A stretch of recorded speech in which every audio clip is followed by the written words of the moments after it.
अस्सलाम वालेकुम dear friends, उम्मीद है आप सब खैरियत से होंगे। हमारा आज का जो टॉपिक है वो लेबर लॉज का मेन टॉपिक, इट मीन्स के लेबर जुडिशरी।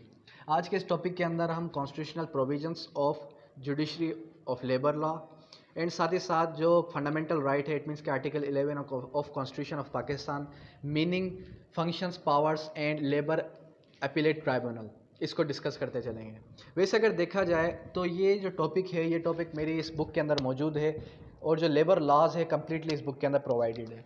लेकिन इस टॉपिक को इस वजह से डिस्कस किया जा रहा है आपके साथ, क्योंकि प्रीवियसली जो 2019 का पेपर था उसके अंदर ये क्वेश्चन जो है रिवाइज हो चुका है। तो हो सकता है चांसेस है 2021, इट मीन्स कि अभी रिसेंटली जो पेपर होने वाले हैं उसमें भी ये क्वेश्चन आ सकता है।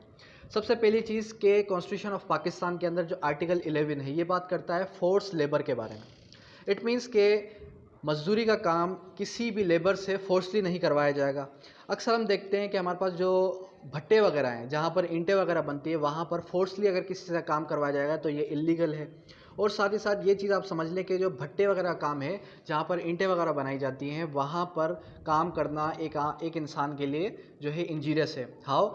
उसकी हेल्थ के लिए ये जो है इंजीरियस है। लेकिन हम देखते हैं कि अक्सर लोग काम कर रहे हैं और साथ ही साथ जो बच्चे हैं वो बच्चे भी जो है काम कर रहे हैं, तो ये फोर्सली काम करवाना इलीगल, इट मीन्स कि अगेंस्ट द फंडामेंटल राइट है। अब आते हैं कॉन्स्टिट्यूशन ऑफ पाकिस्तान के अंदर जो लेबर जुडिशरी, इसके अंदर जो मीनिंग है, सबसे पहले वो बात करता है लेबर कोड की, कि जो ये लेबर कोड है, ये लेबर कोड बनाई जाएगी with the consolidation of chief justice of high court in every province, her province के अंदर। और जो लेबर जुडिशरी बनाई, लेबर आपने कोड बनाई, तो लेबर कोड के अंदर जो प्रिजाइडिंग ऑफिसर होगा, इट मीन्स के जो हमारा जज होगा, वो जज इट मीन्स के अपॉइंट तब किया जाएगा जब वो क्वालिफाई हो as the appointment as the presiding officer unless he has been qualified as a जज। इट मीन्स के उसको जो है क्वालिफाई किया जाए या वो क्वालिफाई होने जैसा हो एज अ जज और एडिशनल जज ऑफ हाई कोर्ट और डिस्ट्रिक्ट कोर्ट। अगर वो क्वालिफाई करता है इन सीट्स पर तो ही वो जो है लेबर कोर्ट में अपॉइंट हो सकता है। अब जो नेक्स्ट टॉपिक है वो है हमारा फंक्शंस के बारे में, कि जो ये लेबर कोड अगर बनाई जाएगी हर प्रोविंस के अंदर, तो हर प्रोविंस के अंदर इसका फंक्शन क्या होगा। इट मीन्स के लेबर कोड बनाई अपने प्रोविंस के अंदर, तो लेबर ये आया कि ये लेबर कोड सिर्फ और सिर्फ लेबर्स की जो वायलेशन होती है उनको प्रोटेक्ट करती है, या इसके अलावा और भी केसेस सुन सकती है। तो ये लेबर की बात हो रही है यहाँ पर।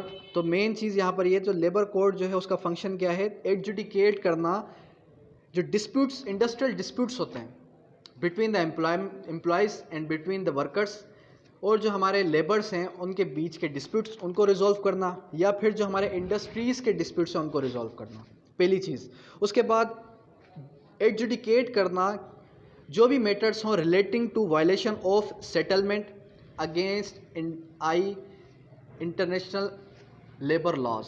इट मीन्स के लेबर लॉज जितने भी बनाए गए हैं इंटरनेशनली, तो वो सारे के सारे उनको वायलेट अगर कोई करेगा तो उन डिस्प्यूट्स को भी, उन मसले मसाइल को भी हल करना लेबर कोड का काम है। इसके अलावा जितने भी लेबर्स हैं उन सारे के सारे लेबर्स को ये जो है एक राइट प्रोटेक्ट करेंगे।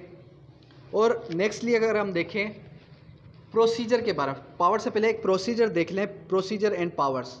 इट मीन्स कि इसके अंदर लेबर कोड जब बनाई जाएगी तो लेबर कोड के अंदर प्रोसीजर कौन सा चलेगा, आया कि सिविल चलेगा या सीआरपीसी का प्रोसीजर चलेगा, क्रिमिनल प्रोसीजर चलेगा।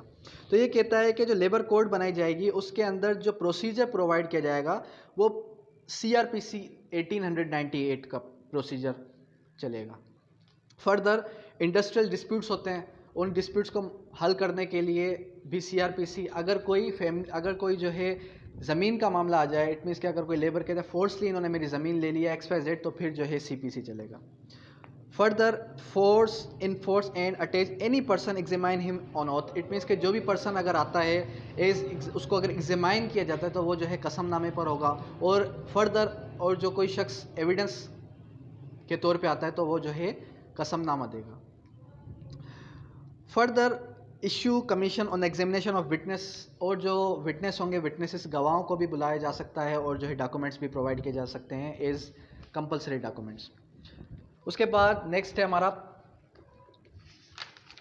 लेबर अपीलेट ट्राइब्यूनल्स के बारे में। अब जो लेबर अपीलेट ट्राइब्यूनल है इसके बारे में एक जो है supreme jurisdiction of supreme court के अंदर भी एक जो है मेरा टॉपिक मौजूद है, आप सुन सकते हैं जुरिस्डिक्शन ऑफ सुप्रीम कोर्ट के बारे में। तो उसके अंदर मैंने ये बताया था कि जो जुरिस्डिक्शन ऑफ सुप्रीम कोर्ट है उसके अंदर एक जो है ट्राइब्यूनल बिठाई जाएगी जो लेबर ट्राइब्यूनल होगी। इट मीन्स के लेबर के जितने मसले सूबाई से लेके जब अबव अपीलेट जाएंगे तो वो जो है सुप्रीम कोर्ट में जाएंगे। तो सुप्रीम कोर्ट में एक जो है अपीलेट जुरिस्डिक्शन है सुप्रीम कोर्ट के पास कि वो जो है एक अपीलेट ट्राइब्यूनल बनाएगी जिसके अंदर 2 या 3 जजेस बैठेंगे सेपरेटली, जो सिर्फ और सिर्फ लेबर कोड के ही होंगे। Further the government may with the notification constitute labour member as it necessary. It means के अगर गवर्नमेंट ज़रूरी समझती है तो वो जो है लेबर ट्राइब्यूनल बना सकती है फर्दर। उसके बाद द मेंबर ऑफ ट्राइब्यूनल में जज और एडिशनल जज, या तो मेंबर ऑफ द जो मेंबर होगा किसका, एपिलेट ट्राइब्यूनल का, लेबर एपिलेट ट्राइब्यूनल का, वो या तो जज होगा या तो जो है एडिशनल जज होगा हाई कोर्ट का। और जो डिसीजंस होंगे ट्राइब्यूनल के वो डिलीवर करेंगे with the time period of 4 months. It means के जो भी उनका फैसला होगा वो फैसला जो है मैक्सिमम 4 महीने के अंदर अंदर आ जाना चाहिए। The tribunal shall follow such procedure as may be prescribed. जो प्रोसीजर उनको फॉलो करना चाहिए, इट मीन्स के जो प्रोसीजर उनको बताया गया है वही प्रोसीजर वो फॉलो करेंगे। तो सिंपली आज हमने डिस्कस किया, ये बहुत ही इजी टॉपिक था। कौन सा, लेबर जुडिशरी के बारे में। हमें सबसे पहले पेपर के अंदर क्या चीज़ लिखनी है कि लेबर जुडिशरी होती क्या है। उसके बाद हमने जो है कॉन्स्टिट्यूशन ऑफ पाकिस्तान के जो आर्टिकल्स हैं जो अबाउट द लेबर जुडिशरी है वो बयान करना है। उसके बाद मीनिंग, उसके बाद function, powers and labour appellate tribunal. Hopefully आपको समझ में आ चुका। अगर कोई भी क्वेश्चन है तो आप राइज कर सकते हैं। Thank you, that's all.